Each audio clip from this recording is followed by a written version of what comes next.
எல்லாத்துக்கும் வணக்கம். நல்ல ஒரு சம்மர் சீசனில் வெயில் தட்டி எடுத்ததுக்கப்புறம் ஒரு லைட்டாக ஒரு மழை அடித்து எப்படி இருக்கும்? ஆமாங்க, அந்த ஃபீல் தான் கொடுக்குது ஏத்தர் எனர்ஜியோட IPO announcement. Ather energy IPO announce பண்ணியிருக்காங்க. 28 ஏப்ரல்லேருந்து 30 ஏப்ரல் வரைக்கும் நீங்கள் அப்ளை பண்ணிக்கலாம். ப்ரைஸ் பேண்ட் 304லேருந்து 321. Lot size 46 shares. அதாவது ஒரு லாட் மினிமம், மேக்ஸிமம் நீங்கள் 13 லாட் அப்ளை பண்ணலாம். மினிமம் இன்வெஸ்ட்மெண்ட்டு 13,984 ரூபாய். இந்த ஏத்தர் எனர்ஜி 2,980 கோடிக்காக அவங்க இந்த ஐபிஓ ரைஸ் பண்ணுறாங்க. அலாட்மெண்ட் டேட்டு பார்த்திங்கன்னா 2 மே. 2 மே அன்னைக்கு நீங்கள் செக் பண்ணிக்கலாம் உங்களுக்கு ஐபிஓ கிடச்சிருக்கா இல்லையா அப்படின்னு நீங்கள் அப்ளை பண்ணியிருந்தால். அப்படி உங்களுக்கு ஐபிஓ கிடைக்கல அப்படின்னா ரீஃபண்ட் வந்து 5th மே இனிஷியேட் பண்ணிடுவாங்க. ப்ராபபிள் லிஸ்டிங் டேட் வந்து 6th மே. ஆழம் தெரியாமல் காலை விடாத அப்படின்னு நம்ம ஊரில் சொல்லுவாங்க. அதனால தான் நான் என்ன சொல்கிறேன்னா, இந்த ஐபிஓவில் இன்வெஸ்ட் பண்ணணுமா வேணாமான்னு முடிவெடுக்கிறதுக்கு முன்னாடியே இந்த கம்பெனியை பற்றியும் இந்த பிஸ்னஸை பற்றியும் கொஞ்சமாவது உங்களுக்கு தெரிஞ்சிருக்கணும்.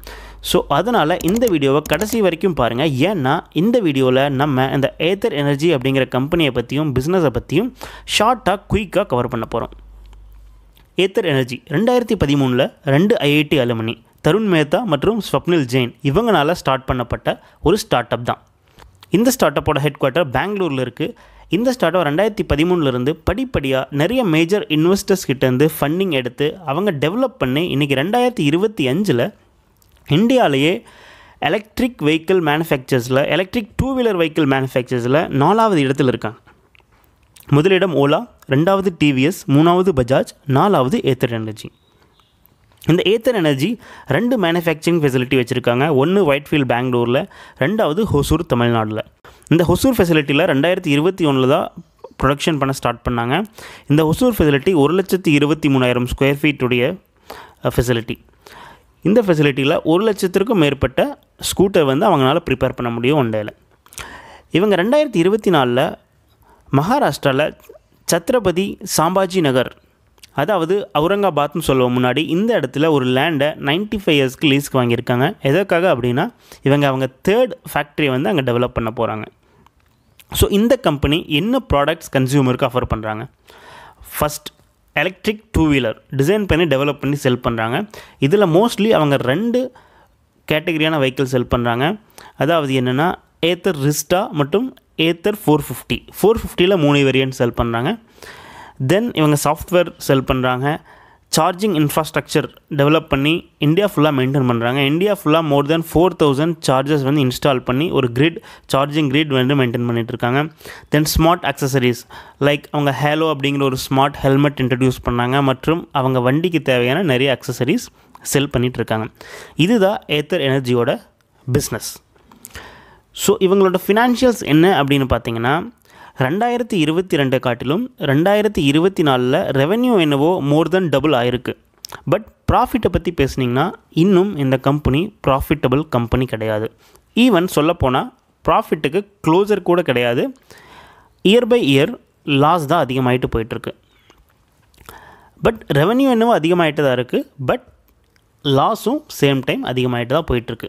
ஒரு சின்ன ஒரு எக்ஸாம்பிள் கம்பேர் பண்ணி பார்க்கணும் அப்படின்னா, இவங்க லைக் டு லைக் கம்பெனி, ஒரு ஓலா எலக்ட்ரிக் வந்து லைக் டு லைக் கம்பெனின்னு சொல்லலாம் ஒரு விதத்தில். ஸோ இவங்க வந்து ஓலா எலக்ட்ரிக் 2024 லிஸ்ட் ஸ்டாக் மார்க்கெட்டில் லிஸ்ட் ஆனாங்க. இன்னும் அந்த கம்பெனியும் ப்ராஃபிட்டபிளான கம்பெனியாக இல்லை. இன்னும் they are loss making company தான். ஈவன் அவங்க லிஸ்ட் பண்ண ப்ரைஸ்லேருந்து பாதி ப்ரைஸ் ஆகிடுச்சு அவங்க ஷேரோட ப்ரைஸ்.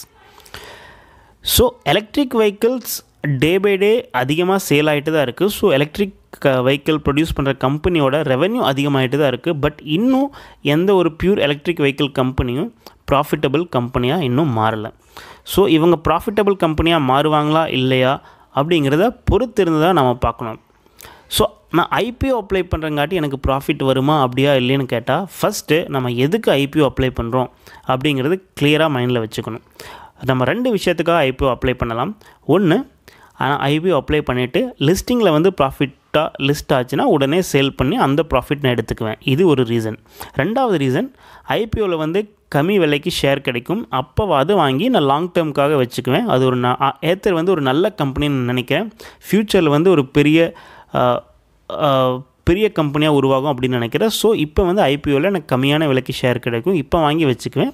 எனக்கு ஒரு 10 வருஷம் கழிச்சு 15 வருஷம் கழிச்சு அது ஒரு மிகப்பெரிய கம்பெனியாக இருக்கும். அப்போ அதோட ப்ரைஸ் அதிகமாக இருக்கும் அப்படின்னு வாங்குவேன். ஸோ இது வந்து 2 ரீசன் ஆயிடுச்சு.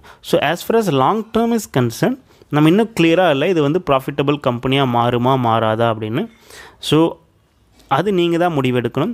2வது வந்து ஐபிஓ லிஸ்டிங்கில் வந்து அஃபரிங் ப்ரைஸ் விட அதிகமாக லிஸ்ட் ஆகுமா இல்லையா அப்படிங்கிறது. இதுக்கு வந்து ஒரு சின்ன இண்டிகேட்டர் வந்து நம்ம நிறைய பேர் யூஸ் பண்ணுவாங்க. GMP, grey market premium. Grey market ப்ரீமியம்னு நீங்கள் கூகுளில் சர்ச் பண்ணி பார்த்தீங்கன்னா உங்களுக்கு அதோட கிரே மார்க்கெட் ப்ரீமியம் கிடச்சிரும். அதாவது இது வந்து எக்ஸாக்டாக இதை பொறுத்து தான் லிஸ்ட் ஆகுமா அப்படின்னு கேட்டால் நோ, இது வந்து ஜஸ்ட் ஒரு இண்டிகேட்டர் தான். அதாவது கிரே மார்க்கெட் ப்ரீமியம் எவ்வளோ இருக்கோ அவ்வளோ அதிகமாக வந்து ஐபிஓவில் வந்து லிஸ்ட் ஆக போகுது அப்படின்னு நிறைய பேர் சொல்லுவாங்க. பட் நிறைய இன்ஸ்டன்சஸில் கிரே மார்க்கெட் ப்ரீமியம் அதிகமாக இருந்தாலும் லிஸ்டிங் ப்ரைஸ் வந்து கம்மியாக லிஸ்ட் ஆகிருக்கு. Same time grey market premium கம்மியாக இருந்தால் கூட ஒரு சில ஸ்டாக்ஸ் வந்து அதிகமாக லிஸ்ட் ஆகிருக்கு. ஸோ அது கிரே மார்க்கெட் ப்ரீமியம் படி நம்ம போக முடியாது. நீங்கள் இந்த டீட்டெயில்ஸை வச்சுட்டு உங்கள்கிட்ட அவைலபிள் இருக்க டீட்டெயில்ஸ் வச்சுட்டு நீங்கள் டிசைட் பண்ணி ஏத்தர் எனர்ஜி ஐபிஓவில் இன்வெஸ்ட் பண்ணலாமா வேணாமா அப்படிங்கிறத ஒரு முடிவெடுத்து நீங்கள் இன்வெஸ்ட் பண்ணிக்கலாம். தேங்க்யூ. இந்த வீடியோ உங்களுக்கு பிடிச்சிருந்துச்சுன்னா மற்றும் இந்த மாதிரி இன்னும் நிறைய வீடியோ பார்க்கணும் அப்படின்னு நினச்சிங்களா இந்த சேனலுக்கு மறக்காமல் சப்ஸ்கிரைப் பண்ணுங்கள்.